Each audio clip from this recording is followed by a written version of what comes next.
নমস্কার বন্ধুরা, সেদিন আমাদের হঠাৎই ইচ্ছা হলো মায়াপুর যাব। মায়াপুরের কথা মনে পড়লেই ইসকনের মন্দিরের কথা মাথায় চলে আসে।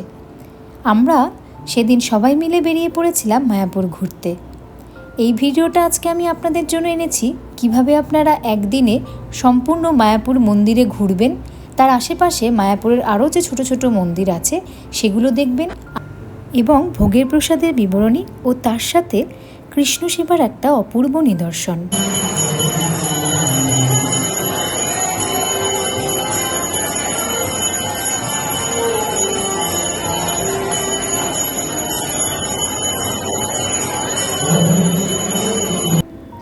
সেদিন আমরা শিয়ালদা স্টেশন থেকে আমাদের যাত্রাটা শুরু করি। সকলে আমরা 5:30টায় চলে এসেছিলাম শিয়ালদাতে। শিয়ালদা স্টেশন থেকে আমাদের ট্রেনটা ছিল কৃষ্ণনগর সিটি লোকাল। রবিবার ছিল সেই দিনটা। তবে রবিবারের ছাড়া কিন্তু যদি আপনারা অন্যান্য দিনে যান তাহলে কিন্তু 5:30টাতেও একটা কৃষ্ণনগর সিটি ট্রেন ছাড়ে। রবিবারে ট্রেনটা একটু কম থাকে। আমাদের ট্রেনটা ছিল 6:07 কৃষ্ণনগর সিটি। আমরা সকলে ট্রেনে জায়গা পেয়ে গেছিলাম। ফুরফুরে ট্রেনে হাওয়া খেতে খেতে আমরা কৃষ্ণনগরে আনন্দ করতে করতে আমাদের যাত্রাটা শুরু হয়। 2.5 ঘন্টা লেগেছিল আমাদের কৃষ্ণনগর পৌঁছতে। স্টেশনে এসে আমাদের প্রচণ্ড খিদে পেয়ে গেছিলো। এত সকালবেলা আমরা বেরিয়েছিলাম বলে তাই খুব খিদেও পেয়ে গেছিলো। তবে অনেকে আবার আমাদের মধ্যে পুজো দিয়ে দেবে বলে তাই অনেকে আবার খায়ও নি। আমরা এখানে আর খাইনি, আমরা সোজা স্টেশন থেকে বেরিয়ে টোটো ধরতে চলে যাই। প্রচণ্ড ভিড় ছিল রবিবারে, প্রচুর দর্শনার্থী ছিল মায়াপুরে যাওয়ার। স্টেশন থেকে বেরিয়েই টোটো একদম পেয়ে যাবেন খুব সহজেই। 30 টাকা নিয়েছিল আমাদের পার হেড। 40 মিনিটের আমাদের এই যাত্রাপথটা ছিল টোটো করে আমরা চলে আসি হুলোর ঘাটে। এখানেই আমরা সকালের খাবারটা খেয়ে নিই। সকালের খাবার দাবার খেয়ে এবার আমরা হুলোর ঘাটে একটা নৌকো করে যাব। এখানে আমাদের 3 টাকা করে লেগেছিল। এইভাবে কিন্তু গেলে খুব সহজে আপনারা মায়াপুরে পৌঁছে যাবেন। এবার আমরা যাচ্ছি নৌকোটা ধরতে। নৌকো থেকে কিন্তু বেশি দূর না, 5 মিনিটের মধ্যেই কিন্তু আপনার নৌকো চড়া হয়ে যাবে। এই যে আমরা আনন্দ করতে করতে নৌকোয় চড়ে গেলাম। বেশ ভালোই ভিড় ছিল নৌকে। বেশ তখন আবার একটু টিপ টিপ করে বৃষ্টি পড়ছিল। আমরা সকলে আবার ছাতা বার করে নিয়েছিলাম, কারণ ওই নৌকোর আবার উপরে কোনো চাল ছিল না। বেশ হাওয়া খেতে খেতে আমাদের নৌকো ঘোরা হয়ে গেল। এবার আমরা সবাই নৌকো থেকে বেরিয়ে গেলাম। বেরিয়ে এবার আমরা যাচ্ছি। একটুখানি হেঁটে গেলেই সেখানে আবার মায়াপুর যেতে গেলে প্রচুর টোটো পাওয়া যায়। এখানে আমরা 10 টাকা করে পার হেড টোটো আমরা নিয়ে নিই। এইখান থেকে মায়াপুর একদমই কাছে। এখানে কিন্তু অনেক আবার থাকার জায়গাও রয়েছে। যারা যদি আসেন অনেক দূর থেকে তারা কিন্তু এখানে আবার স্টেও করতে পারেন। অনেক হোটেল রয়েছে।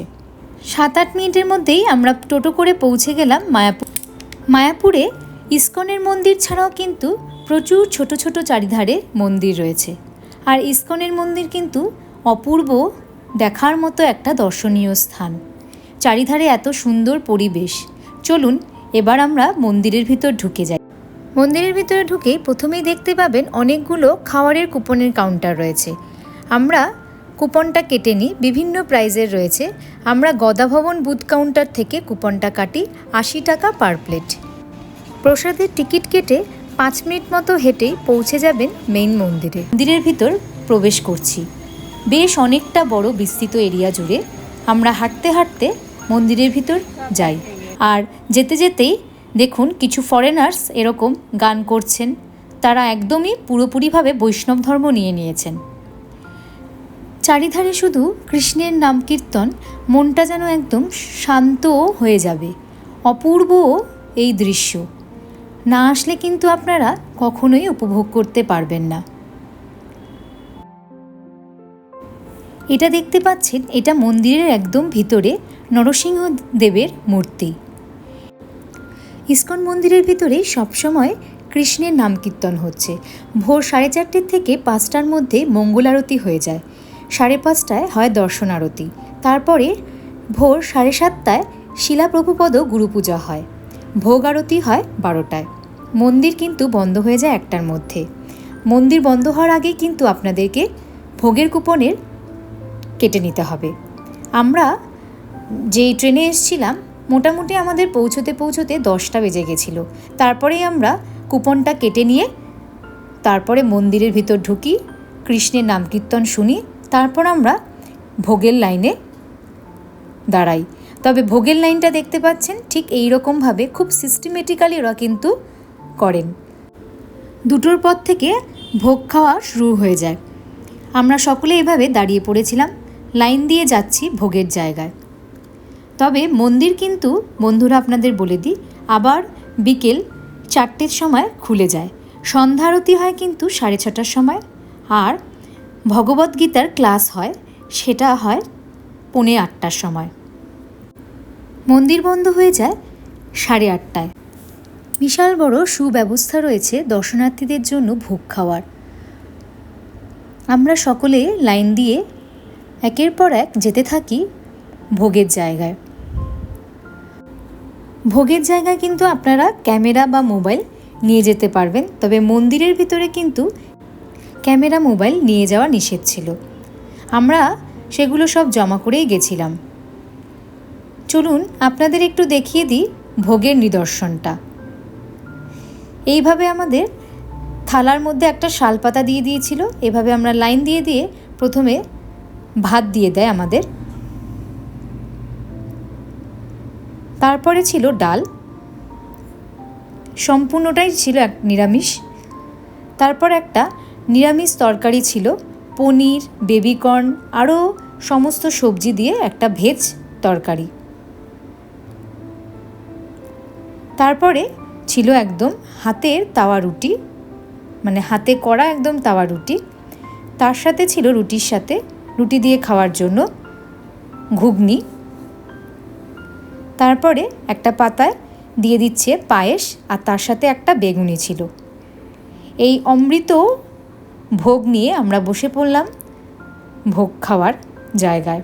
মাটিতে বসে সুন্দর করে আমরা বসে এইভাবে ভোগটা খেয়ে উপভোগ করলাম। হ্যাঁ, তবে আরেকটা কিন্তু কথা, ভোগের কিন্তু সাথে সাথে ওনারা জলেরও সুব্যবস্থা করেছিলেন। দেখতেই পাচ্ছেন আমার থালার পাশে জল রাখা ছিল। যাই হোক, আমরা ভোগটা খেলাম, খুবই ভালো লাগলো। তৃপ্তি সহকারে ভোগ খেয়ে এবার আমরা ভোগের খাওয়ার যে জায়গাটা ছিল সেখান থেকে বেরিয়ে পড়ছি। এবার আমরা টোটো করে বেরিয়ে পড়লাম মায়াপুরের আরও ছোট ছোট মন্দির দেখার জন্য। চলে এলাম শ্রী চৈতন্য মহাপ্রভুর জন্মস্থান। এই যে দেখতে পাচ্ছেন এই যে নিম গাছটা ছিল, এই নিম গাছটাই ছিল শ্রী চৈতন্য মহাপ্রভুর জন্মস্থান। বিশাল বড় মন্দির এখানেও রয়েছে। মন্দিরটাও আমরা ভালো করে এভাবে ঘুরে ঘুরে দেখি। মায়াপুরে ইস্কনের মন্দির সাথে সাথে আপনারা কিন্তু চাইলে টোটো করে আরও বাকি যে মন্দির রয়েছে 7 থেকে 8টা মায়াপুরের সাইট সিনগুলো করে নিই। আমাদের টোটো নিয়েছিল 350 করে, মানে একটা টোটো নিয়েছিল 350।